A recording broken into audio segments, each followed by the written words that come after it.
Good morning. This is Stan Gurka, and I welcome you all to this morning edition of Business Ambassadors. And we have a great opportunity to find out about a service in our community. My guest today is Linda Mason with the Mended Hearts group. So we're going to find out a little bit about how long they've been around, what they do, how we can benefit, and how we can help. So, Linda, would you tell us a little bit about Mended Hearts? Has it been around a while? Well, first of all, Stan, thank you for having me on. Mended Hearts it's a national organization, and it has been in existence since 1951. There was a heart doctor in Boston who saw a need for his patients to gather together and talk to each other and support each other, and so he started that back then. Mm-hmm. And there are over 200 chapters in the country, and our chapter here in Noblesville, it's called Hamilton County Mended Hearts, Chapter 350, has been in existence since May of 2008, and we are coming up on our 9th anniversary in a couple of months. Mm-hmm. And but first let me explain to you what Mended Hearts is. Mended Hearts is a cardiac support group, and we're made up of heart patients and their caregivers, and we're the largest peer-to-peer support group in the country. Wow. And we have over 10,000 members, and we go into the hospitals after we have gone through extensive training and signed HIPAA agreements and standards of conduct and had training, and then through a training session with Mended Hearts that tells us what we can and cannot do. Mm-hmm. And we have to sign a confidentiality form. So if we come and see you in the hospital, we cannot go out and tell our next door neighbor that we saw you in the hospital. What you want to tell, you tell. We are just like the doctors and nurses. We cannot tell anything that's going on. Mm-hmm. What we have found is when we go in and we talk to a lot of the new time heart patients, is they don't know what is specifically going to happen to them. Yeah. If someone is having a heart cath for the first time, the doctors can explain to the patient exactly what is going to happen to them, but unless you've been through it, it's hard to understand, and it's hard to explain to the patient sometimes what's going to happen. So we, as Mended Hearts members, have been through heart caths, and we go in and we talk to the patients. When I had my first one, there was no support group, and I was terrified. When I had my first surgery, the technology was less than 5 years old. There was no support group. There was no one in the immediate area that had this done, and I was one of those terrified people that was afraid I was not going to make it through the surgery. Now I can go, because of the surgery I had, I can go in to talk to people who are having similar things, and I can talk to them, and I can explain to them that there is life after a heart event, whether it be a heart attack, a stent, a bypass surgery, a pacemaker, defibrillator, one or the other or both, which is what I have, both of them. Or if they're just in congestive heart failure, and when I say just congestive heart failure, that is a heart problem, and people need to know how to live with that. I'm not belittling that. It's what I tell the patients if they want to talk to someone in our group that has had what they are going through, to go through, to get our newsletter, which we pass out to the patients and have it distributed all over the hospital. And on page 3 is a list of all of our officers with phone numbers and email addresses. And I tell them, call someone if they are not the ones going through the same thing you are.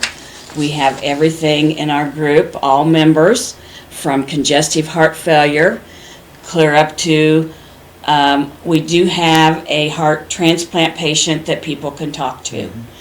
So, Now, I can relate. I'm on this list too, as I have had a heart condition. And when you mentioned going for the catheter, I remember laying down flat on my back, my family all around me with petrified looks on their face, yes. looking at this form that said, it's probably going to be okay, but, and Correct. I was terrified. Correct. So when someone from Mended Hearts came in and just said that you'll be all right, it's just fairly common, it made a huge difference to myself and my family. Yes. So I appreciate it. And that's why I've been a member pretty much since the beginning. It helps to have somebody to talk to that has gone through all of this. And we also try to include the caregivers, because the caregivers are part of our recovery. Mm-hmm. And we value our caregivers. Some of us wouldn't do as well as we do if we didn't have caregivers. Just some of us? Most of us. Most of us, especially guys. Well, that's true, but I wasn't going to That's say okay. that and I be can sexist. say that. But you don't have to totally change your lifestyle depending on what's wrong with you. Your lifestyle will go on, but in moderation. And that's what a lot of people don't realize. They think that I'm not going to be the same. I'm not going to be as strong as I was. And you might not be. But you can do this because you can learn to do things in moderation. Well, you're a great example, because you've mentioned a whole bunch of things that most of us have only thought of, maybe a pacemaker or maybe a defibrillator, or you have had so many different issues, so many surgeries, and yet you're here, you're pink, you're full of energy, you're doing great. We would never suspect that you were that serious of a heart patient. A lot of the people I talk to, they'll go, "You don't even look sick." Mm-hmm. In 2003, I had a biventricular pacemaker and defibrillator put in. The technology was less than 5 years old. I was the first one to have it done at Riverview, and there must have been 50 people in that room because I was the first one, and everybody wanted to see what was going on. Now, does that set the upper and lower pace of your heart? Yes. So without that, your heart will just either go above or below. Right. Both of which have issues, which you have to come to the meeting to find out, because we can't be here all morning. Right. I have cardiomyopathy, which a virus has attacked my heart. My heart is enlarged, so I'm in congestive heart failure. And I have what they call left bundle branch blockage, which means my ventricles, which are the lower chambers of the heart, do not beat in sync. Stan here has the opposite. He has atrial fibrillation, and the upper chambers of his heart don't beat in sync. And so he has flutters and all kinds of stuff going on with him. So they put this device in, and I had to go back for the first 6 weeks, every week, because my heart was in worse shape than they thought, and they had to keep turning up the settings, and so it took 6 weeks to get me set. I am what they call 100% paced, which means it's the only thing that keeps my heart beating. So because my settings are so high and my heart is in such bad shape. I had my first one in May of 2003. I just had my fourth one put in 2 years ago next month. So they only last about 3.5 years on me. Wow. Normally, a pacemaker and or defibrillator would last 10, 12, 15 years on a person. But being as my heart is so bad, it doesn't last that long. So this group has really benefited you, and obviously you have so many stories and so much information to pass on that many of us can relate to, because unfortunately a lot of people are going to have heart conditions as time goes on and things get worse. But what goes, can you just, we've only got a few minutes, can you briefly describe who's at a meeting and what goes on, and maybe perhaps how the meetings are funded and Yes, what their expenses I will. are? Probably in like 2 minutes. We are a nonprofit organization. We're a 501c3. Our funding comes from our members who pay dues. They come from sponsors out in the community who will give us a donation, and we have what we call community nights, where everyone wherever in the community is invited to come to a different restaurant, and we usually have those about 6 times a year, and then we get a percentage of the sales of what people eat for our treasury. And we just had one at Jim Dandy's, and they are just so supportive. Yes. In fact, there's another one coming up? Yes, we have another one, and it's at Perkins on Thursday, March 23rd from 4 to 9. And so if you're available, come out and eat and help Mended Hearts. This money goes to send our officers to the national conference every year, and that is really something that even if you aren't a heart patient or a caregiver, you should go, because you get a lot of information. At our monthly meetings, we meet the third Wednesday of every month at noon at 205 Westfield Road, which is the old Kahlo building. Mm-hmm.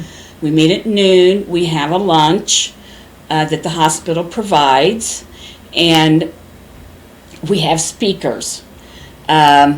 This month we are having a patient who is living with an LVAD, which is a left ventricular assist device, which means his heart is really, really bad. He's not eligible for a heart transplant. So he's wearing this device on his belt, and it's attached to his heart, and it's the only thing that is really keeping him alive. That should be a phenomenal. It should be a phenomenal talk. Yeah. And then we try to have doctors at least 7 or 8 times a year, but we also do fun things during the year. We have a picnic, we have a Christmas party, but we try to get interesting speakers that our membership likes to hear. And even if you're not a member, you can come to our meetings just to see what they're like. And we welcome everybody, whether you're a heart patient, a caregiver, or just somebody that is just interested in the heart community. You're more than welcome to come to our meetings. Great. Now, anybody can come to the meeting. The room and the meal is supplied by Riverview Hospital. We're very grateful for their support. Other communities help us, as Linda said, to raise funds, to educate our officers, because you just heard a little bit of Linda. She learned a lot. She can explain all these different issues that very few others can. And where else can you sit down with your doctor and talk for 30 or 40 minutes, and there's no copay? So we invite you all to our next Mended Hearts meeting, which will be Wednesday, March 15th. 15th, the Next- Ides of March. Yes. And like I say, we are going to have a person who is wearing an LVAD, and it will be a very interesting meeting. Yes, and I'm sure everybody will benefit and learn and be amazed at what science and medicine have done to preserve this man's life and help him lead as normal a life as he can. So we appreciate this. We appreciate Jim Wofford from Wofford Theater and his support for this. I'm Stan Gurka with Primerica Financial Services. But I want to make sure we thank Jim because he puts this all on. He was kind enough to go a little late because Linda was printing up hundreds of these newsletters this morning to get out into the community. You may find it at your doctor's office or throughout Riverview Hospital. So, Linda, I thank you very much. Well, thank you for having me, Stan Well, great. and Jim. Thank you.